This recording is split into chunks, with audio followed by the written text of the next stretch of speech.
And welcome into another edition of Sitting Down with Sgar. I'm the football voice of the Hoyas, Jeremy Huber, joined by Georgetown head coach Rob Scarlatta as his Hoyas come off a 21-20 thrilling victory over Bucknell to move to 2-1 in Patriot League play.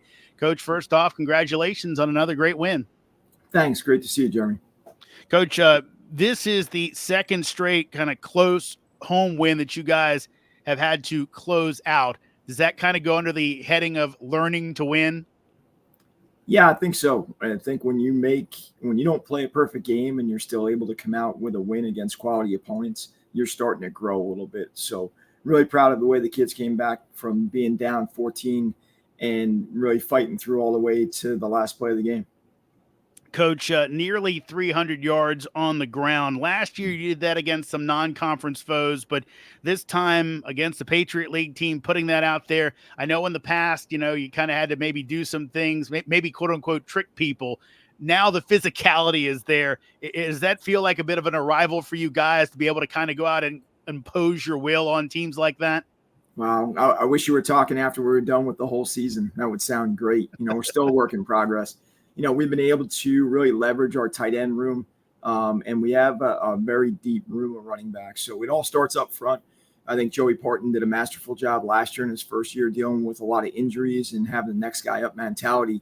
And this year with him having, worked with our guys for a second year, I think some of those things are starting to show up. And you mentioned not only the offensive line under Coach Parton, also Coach Spence working not only as offensive coordinator with those tight ends and how well they've blocked. Well, key in the passing game, again, your tight ends, Burt Carroll has a really big catch late in on that 2-minute drive before the half where you guys scored to tie it up. Was it good to see your tight ends kind of getting involved in that passing game again? Yeah, it's great to be multiple and have different people as weapons. One of the things that, being able to bring on Jack McDaniels as our quarterback's coach, and he's doing a great job over the past 2 seasons. What it's done is freed Coach Spence up to be the tight ends coach and really run the offense. So you're being able to see some of the impacts of having quality coaches here, as well as, expanding that tight end room to help us in both the run and pass game. Coach, let's flip it over to the defensive side of things. Bucknell really hurt you early on as they were able to kind of go down the field first couple times and score. But after that, you guys slow them down and then kind of stop them late. They helped you out a little bit, drop pass, missed field goal. But you guys, when your defense was needed, they came up big. Again, is that kind of the confidence level rising for that group?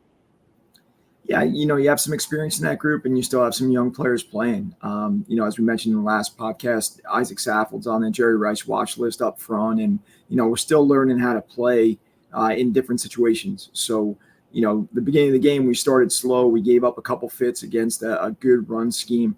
Bucknell does a good job running the football they have all year. So it was nice to see our kids settle in, and especially at halftime to come back together on their own and sit down and just say, hey, listen, we're fine. Relax, take a breath. Make sure we listen to the coaches, take a look at the film and come back out in the second half and, make some adjustments. And I think you saw, just with the way we played in the third and fourth quarter, that they stepped up to the challenge and took the lessons from the locker room and brought it out to the field. Coach, growth opportunity for your guys in the sense of they give up that late field goal on that quick drive before the half. And like you said, maybe, in the past, guys getting upset, they look, we're fine. Let's go out and do what the coaches said. Is that kind of maybe a growth mindset chance? Yeah, I think so. You really like to, I really like the quote we've used the last 2 weeks is, leave the event, take the lesson. The lesson is that you can't give up 2 short passes and really take the momentum away from us. That was one of the situations we worked on all week was a 2-minute drill at the end of the half. Offense did a great job, went down and scored. Danny hit Nick in the corner of the end zone to get us to even. And you really want to keep that momentum rolling into the locker room, especially with receiving the ball to start the second half. So, the nice thing is it didn't derail us. It was just kind of a bump, and the kids came back out and played it like it was 0-0. Coach, obviously you end the game with a sack by Giancarlo Rufo. I believe 3 on the day. How you guys continuing to get pressure like you have this year? I think there's a lot of speed in our front, whether it's Cooper or Rufo or Pop. So, I think that we've done a good job scheming up some of the protections. And the kids have been playing very hard, especially in those situations. Coach, got to ask you, I know we talked about this in my quick post-game interview. You folks can see that on social media, but we'll revisit it right here with some time to think about it. Late in the game, you decide to punt it away on a 4th and 1, really inside your own territory with a good chance, if you get it, to end the game. You punt it away, your defense gets the stop. Kind of take fans through what was going through your head at that time. Yeah, analytics and all that stuff says to go for that there on the 39-yard line. In the game and in that situation with our defense playing well, with Pat Ryan doing a great job flipping the field. You also take into account that the enemy gets a vote. They have a very good quarterback in Rucker, and they only needed to get 2 first downs to get themselves in position to kick a field goal, to win the game. So, with almost, with the time left on the clock, I decided to play with our defense and let our guys come out and make some plays towards the end. So, they back me up. I look smart now because they got to stop. If it went the other way, you make choices in games, and hopefully it's stuff that you practice during the week. And for us, it came out, we came out on the positive side of that one.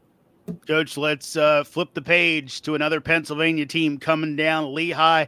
The Mountain Hawks have been playing good lately. They're 4-3, 1 loss in conference. What have you seen from that Lehigh group? Yeah, they're a very good football team. I think they're a mirror image of what we're trying to do with taking care of time possession on the clock and running the football and controlling ball games. Coach Cahill has done a great job coming in from Yale. They have a lot of young players. I think all 4 touchdowns they scored last week were by first-year players, so they're doing a great job on the recruiting trail. And then former head coach from Colgate, Dan Hunt, is there, who is one of the most respected offensive minds, in this level. So, we'll have challenges in all 3 phases. And I expect it to be a good, hard-fought, Patriot League game, which you've seen throughout the whole conference this year. Yeah, again, Coach Hunt always going to have a good running game, as it seemed like he did at Colgate. They're first in the league in rushing right now. Another thing that's kind of an old Dan Hunt trait is playing multiple quarterbacks. Mountain Hawks have really put 3 guys out there this year at different times. How do you prepare for something like that? Yeah, we've seen it from a couple teams, and it's not, it's in football right now, it's not unique. They all have different skill sets. And I think, Coach Doherty's done a really good job of keeping our defensive scheme simple enough that we can adapt it to different players that we face each week. So all 3 are impact players, and, we'll be prepared for all of them. Coach, now time for our Sitting Down with Sgar spotlight. We now bring on Hoya assistant coach Kurt Klein. Kurt, thank you so much for joining us on the show. It's good to be here. Thanks for having me, Jeremy. Appreciate you, Coach, for asking me on. Coach Klein, you're a guy that started really your post young person life in the military. You served for 25 years in the Navy. Can you tell us a little bit about your service? Well, I've always kind of enjoyed helping others kind of get from point A to point B, and lo and behold, that's kind of the definition of what a coach is. While I was in the military, I was blessed with the opportunity to be a drill instructor for a little bit. I served as both an enlisted guy and an officer, so I kind of know what goes on in the hearts and minds of both sides there. And all that, I think, has kind of served me well as to get into this new profession, this second career as it is. Coach, how did you transition over from your Navy service into coaching? That's been an interesting story. I actually took a trip on the Appalachian Trail to kind of help me out with that, and realized that coaching for outcome is more important than coaching for income, and that's kind of what led me here.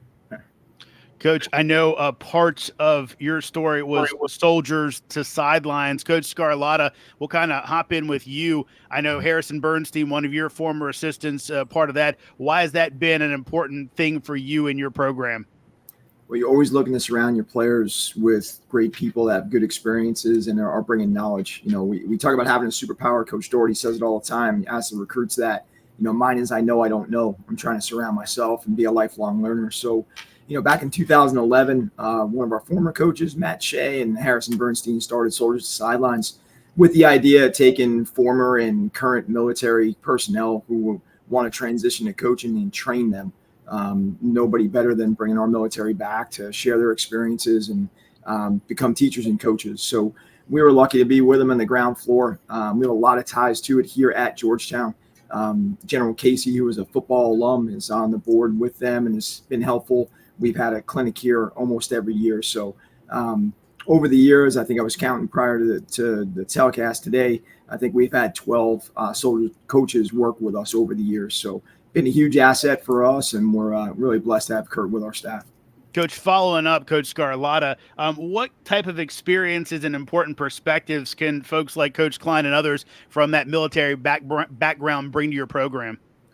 You know, you do hard things, whether it's through the military or on the football field or in the classroom here. So you're prepared in the 4 for 40 journey to do hard things afterwards.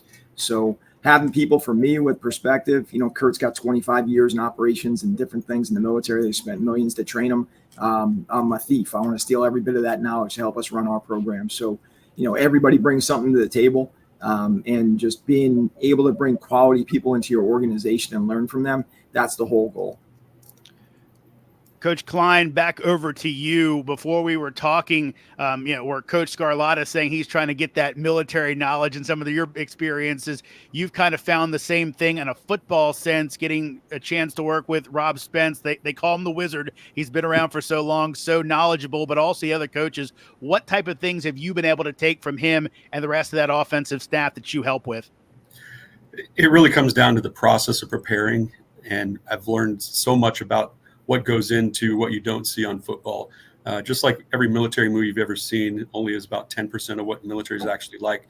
Same thing with coaching. It's about 10% of what coaching is actually like.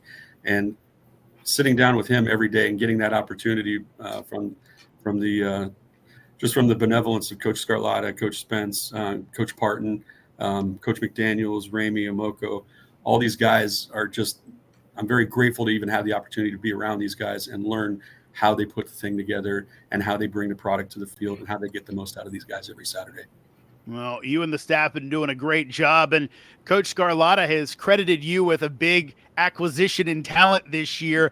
We were talking a few weeks ago, and he said, I was asking about Savion Hart, the fabulous freshman running back, and he said, that's really a lot on Coach Klein. Can you tell me about how you knew about Savion and how you helped him get himself to the hilltop? Kind of like what I did in the military, making a career out of doing things that nobody else was doing. I just noticed that, Minnesota wasn't a place people were spending a lot of time looking. So I went and took a look at who were the top people and what were the positions in need. He was one of the names that came up, and we just kind of followed that lead, and it's panned out pretty well for, I'd say, for both of us. Oh, I think Coach Scarlotta with that smile there, I think he's trying to hold it in how well it's worked out. The freshman has looked so good. But again, you're helping this team in so many great ways. Kurt Klein, thank you for your service to both our country and to this Georgetown football program. Thank you for joining us. Thank you, gentlemen. That's Kurt Klein and Coach Rob Scarlotta. Good luck this weekend against a tough Lehigh team. Love to see you guys come out with a win in what we know is going to be a tough matchup. Thanks very much, Jeremy. Appreciate it. That'll wrap it up for another edition of Sitting Down with Sgar. Remember, Georgetown hosts Lehigh on Saturday, 12:30 p.m. Eastern kickoff. See it in person, or if you're in the DMV, watch it online at ESPN+. Thanks to Coach Scarlotta, our guest, Hoya assistant coach Kurt Klein, and producer Eliza Kravitz. That's all for this edition of Sitting Down with Sgar. I'm Jeremy Huber. Hoya Saxon.